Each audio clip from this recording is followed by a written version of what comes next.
Hindi na maitago ng ating mga kababayan ang matinding takot dahil sa nakaambang giyera na posibleng sumiklab sa pagitan ng Pilipinas kontra sa mas malalakas na bansa.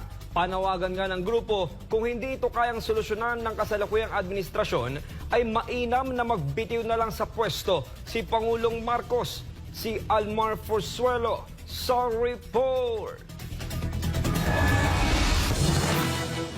Hindi pa nangangalahati sa termino ang Marcos Jr. administration ay kaliwat kanan na ang mga ginagawang kilos protesta laban sa pamahalaan. Hindi lang sa Luzon, Visayas at Mindanao, kundi maging sa ibang bansa, iisa lang ang sigaw ng mga Pilipino.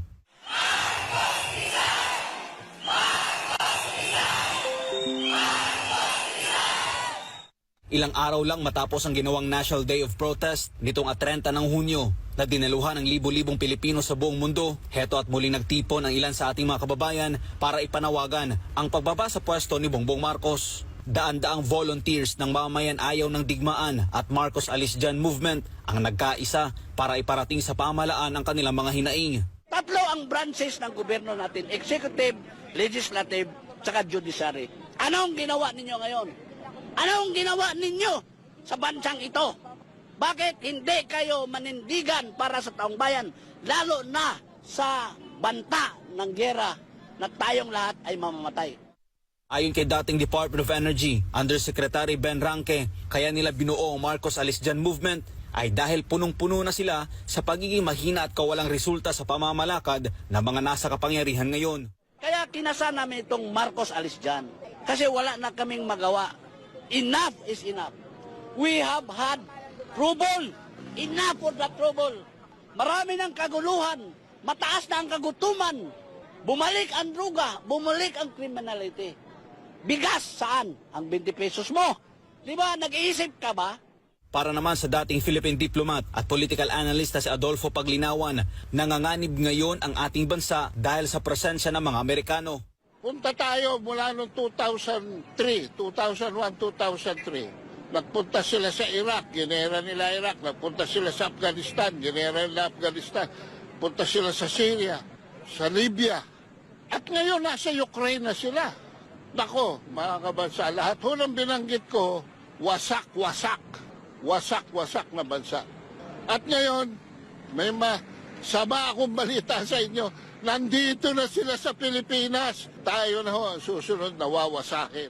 Anya dahil sa inilatag na missile system ng mga kano dito sa Pilipinas, ay nailagay na tayo ngayon sa mapa ng nuclear system ng mga malalakas na bansa na anumang oras ay pwedeng ihulog dito sa Pilipinas. Pag huyan, nalaman nila na yung sistema na yan, kinargahan nila ng Tomahawk, pwede na ho tayong tirahin.